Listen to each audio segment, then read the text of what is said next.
네, 보시는 것처럼 상대 후보를 향한 공격이 상당히 치열하게 벌어지고 있는데 물론 선거다 보니까 이런 공방 너무나 당연한 건데 구자룡 변호사님 이게 선거가 치열하다 보니까 이 지역의 국회의원직이었던 김성태 전 의원 현수막이 방화됐다는 지금 뭐 그런 얘기도 있고 또 선거운동원이 이제 피습당하기도 하는 그런 일도 벌어지고 있어요. 이거는 좀 너무 과열된 거 아닌가 싶어요. 그렇죠. 그리고 선거 자유의 방해라는 것은 그 공직선거법상의 굉장한 중범죄입니다. 아, 예, 예. 예, 얼마 전에 떠올려 보면은 이재명 대표가 국회의원 선거 보궐선거 나왔을 때 네. 닭뼈 담는 그릇 하나 던진 것 때문에 60대 시민이 구속됐었어요. 아, 예, 예. 예, 누가 맞지도 않았거든요. 네. 그러니까 선거 자유에 대한 방해는 굉장한 중범죄이기 때문에 지금 김태우 후보 측 선거운동원에 대해서 폭행한 것도 일반 폭행죄하고 다릅니다. 10년 이하의 징역이기 때문에 원칙적으로 구속사안으로 볼 수 있고 예. 그리고 현수막은 당협위원장에 대한 것이기 때문에 직접 이제 공직선거법이 적용되지는 않지만 방화죄 자체가 형법상으로 굉장한 또 중범죄거든요. 네. 두 개는 굉장히 있어서는 안 되는 건데 굉장한 과열 양상을 볼 수 있다. 이게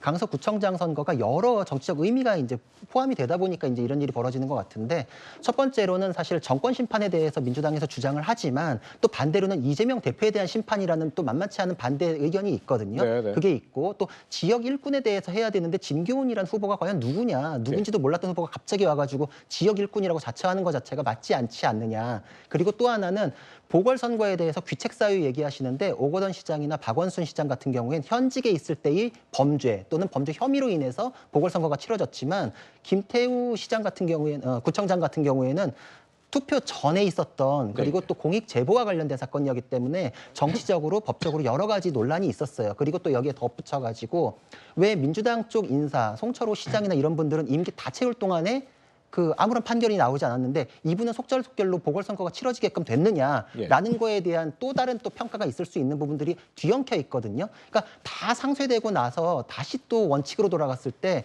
과연 진교훈과 김태우 누가 지역을 살릴 수 있는 사람인지 네. 여기로 귀착되는 부분인데 의미를 부여했던 부분들에 대해서는 의미를 부여한 분들이 또 타격을 입게 될 것이거든요. 예, 예.